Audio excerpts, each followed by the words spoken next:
Back to Right Fashion Academy YouTube channel once again for another interesting tutorial on this channel. So today's tutorial will be focusing on the making of our kimono trumpet sleeves shift gown. It's a shift gown. In fact, it has a lot of things combined to it. We have the trumpet sleeve, the armhole is connected. It does not have an armhole. It's connected like a kimono.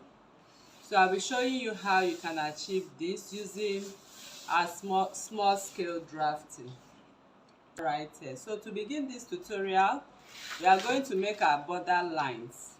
So what we are making here is actually a kimono trumpet sleeve with shift gown, but then it has a zipper in front of it.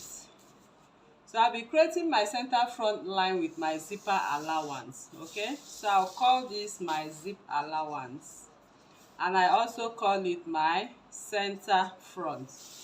I also call it my center back. Okay, so when I'm cutting at the center back, it becomes another thing altogether, but I will show you what you are going to do if you are going to make use of this same pattern for front and for back. Now I'm going to create my border line once again for the shoulder line. That is the starting point of all our drafting. So this is the starting point. So if you are making this kimono dress for yourself, this is how you are going to approach it. So this is the shoulder line.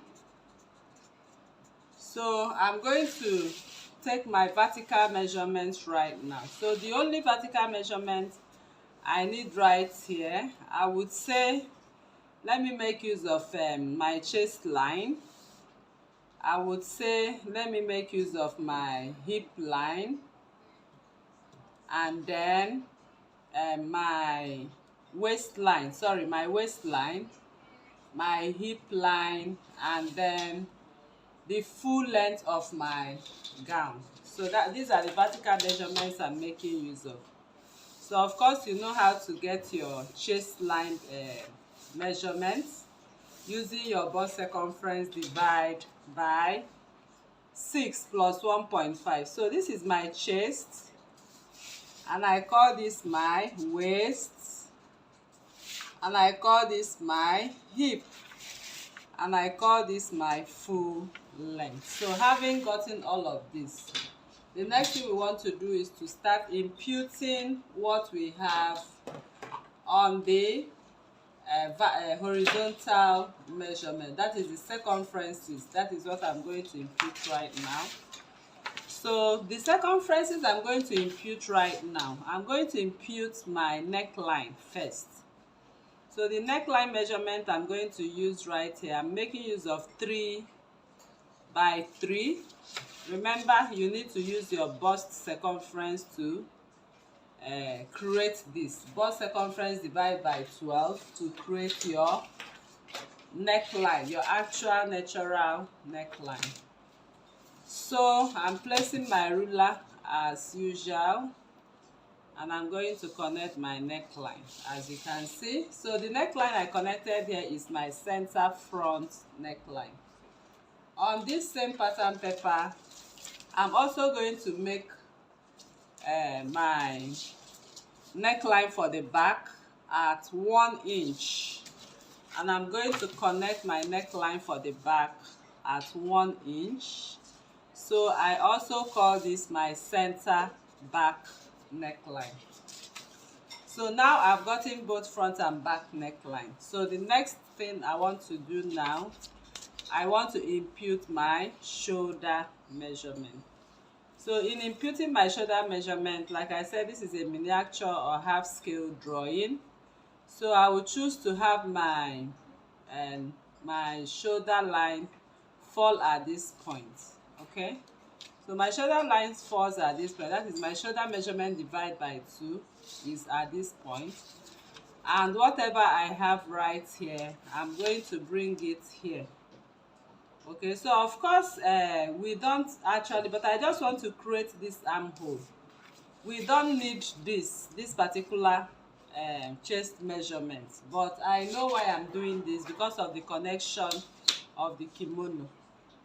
So if you are connecting your normal neckline, this is how you go about your normal neckline. If you actually remember how to go about that. So my normal neckline, I'll just find the midpoint and go in by 0.75. okay, I'll go in by 0.75 and I'll measure my bust circumference on this line, that is the chest line. Okay, so I'm just pretending making use of these measurements. So if you are making this dress, you have to impute your actual measurement. So this is it. So I will want to impute my waist measurement, divide by 4. This is my waist measurement, divide by 4, and this is my hip measurement, divide by 4. So I'm going to place my pattern ruler the normal way we do. Remember, this is dartless. Whenever you are making kimono dresses or shift dresses, they are dartless. So I am going to impute what I have on the hip line. I'll transfer it to the hem. So that is how you are going to go about it. What you have on the hip line should be transferred to the hem, as you can see right here. So now this is my gown. If I'm making a fitted gown, I'll just fit into what I have right here. But now we are making a kimono sleeve together with a trumpet sleeve and a shift gown as well. So what I'm going to do now, I want to first of all create the shift. It's a shift gown because the way it is now is fitted. Once you shift out of the fitness, it becomes a shift gown. That is, it becomes freer, or you have ease attached to it. So I'm going to from my hip, I'm going to add 1.5 inch, okay, 1.5 inch of my ease. So this is by 4 times 4 is you are adding 6 inches to your hip allowance. Okay, so that makes it give you that beautiful kimono look. You can also do 2 inches if you want. It all depends on what you want. So from this point, I added 1.5 to the hem. I'll also add 1.5. So once that is done, I'm going to connect my hip measurements like this. Okay, so I've connected and I've added ease. I just added ease to the block right now. So I have that freeness as well. So I will come over to the chest. I'm going to add 1 inch for ease, although we don't actually need it, but I'll just make the shift part of this dress. I'm adding 1.5 as well. So I'll just make the shift part of it before we go ahead with the kimono part of it. So the shift part of it, I'll connect from here and I'll place my pattern ruler the same way I did right there and connect like this. So I've added ease to this block. Then it's time for us to connect the kimono and the trumpet sleeve, which is the main business of this tutorial. So as it is right now, I'm going to, from my shoulder line, I'm going to take the measurement of this sleeve to the elbow line. So from here to here, I'm making use of what I have from here to here as my elbow to shoulder to elbow measurement. Shoulder to elbow. So you have